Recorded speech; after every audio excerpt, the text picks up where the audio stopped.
नमस्कार, मैं रविंद्र कुमार भारद्वाज। पिछले 8 साल के भाजपा के कार्यकाल जनता को इतना तो समझ में आने लगा है, यदि इस तरह भाजपा का शासनकाल रहा तो देश में कानून का मतलब ही भाजपा होगा और लोकतंत्र का मतलब भी भाजपा ही होगा, क्योंकि ये इतने शक्तिशाली हो गए हैं कि इनको अब न्यायालय के आदेश का मतलब रद्दी कागज और इनको अब किसी का कोई भय नहीं रह गया है। परंतु शायद इनको ये ज्ञात नहीं है कि ये प्रकृति है अपने आप को बैलेंस करने के लिए अच्छे राजाओं के शासन को नेस्ता नाबूद कर दिया। इसलिए कभी इतना अत्याचार ना करें जिससे जनता आपको दुआएं देने की जगह बददुआएं देने लगे। और हमें सोचना चाहिए कि जो हम कार्य कर रहे हैं, शायद कोई हमारे साथ भी ऐसा व्यवहार करेगा तो हमें कैसा लगेगा, हमारा जीवन कितना प्रभावित होगा। परंतु इतना कौन सोचता है, और इसीलिए लोग अपने मद में चूर होकर गरीबों को प्रताड़ित करते हैं, उनकी जमीनों में कब्जा करते हैं, दबंगई करते हैं।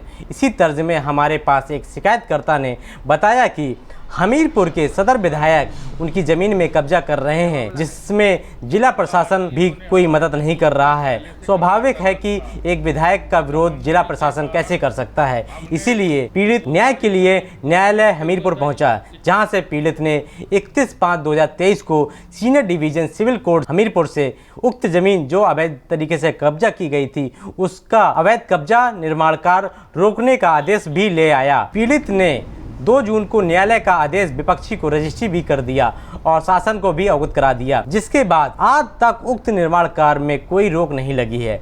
आज 11 जून है और पिछले 10 दिन से लगातार न्यायालय के आदेश के बाद दबंगई करते हुए निर्माण कार्य जारी है। ये वीडियो के माध्यम से आप देख सकते हैं कि ये लगातार यहाँ पर काम चल रहा है और यहाँ पे 31 तारीख को कोर्ट के द्वारा रोक लग गई है। और आपको बता दें कि ये कार्य इसलिए चल रहा है क्योंकि ये जून का माह चल रहा है और जून में सिविल न्यायालय बंद होते हैं। इसी का फायदा उठाते हुए ये काम चल रहा है और मुझे लगता है कि ये भाजपा के लोगों को इस तरह कार्य नहीं करना चाहिए। इसमें विपक्षी को एक बार सोचना चाहिए था कि आप एक जिम्मेदार संवैधानिक पद में हैं और यदि आप ही ऐसा करेंगे तो जनता पर क्या संदेश जाएगा। खैर, आपके ऊपर एक लाइन बहुत बैठ रही है कि जब बेदर्द हाकिम सत्ता में बैठा हो तो फरियादी न्याय के लिए कहां जावे। परंतु सबसे ताजुब की बात यह है कि प्रशासन क्या कर रहा है। प्रशासन मात्र गरीबों और कमजोरों के लिए बना है, जबकि न्यायालय के आदेश को धरातल में क्रियान्वयन कराना प्रशासन की जिम्मेदारी होती है। ये मौन क्रिया बता रही है कि आप इस संविधान के रक्षक नहीं हैं, आप वर्तमान सरकार और भाजपा के गुलाम हैं। इसीलिए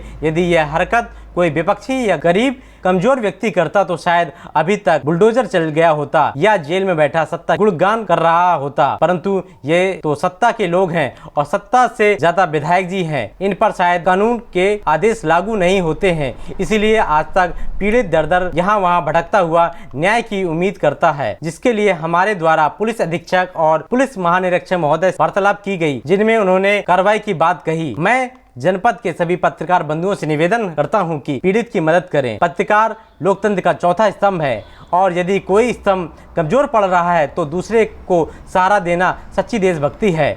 और सामने वाले को लोकतंत्र की ताकत दिखाते हुए बताया जाए कि इस देश का कानून सभी के लिए एक समान है, वो चाहे देश के सबसे पिछड़े गांव का व्यक्ति हो या देश का प्रधानमंत्री हो। आप सभी से निवेदन है कि यदि आप हमारी पत्रकारिता को पसंद करते हैं और चाहते हैं कि हम बिना किसी भेदभाव और दबाव के ऐसी ही सच्चाई दिखाते रहें, तो आप हमारे YouTube चैनल को सब्सक्राइब करें और वीडियो को ज़्यादा से ज़्यादा तक शेयर करें।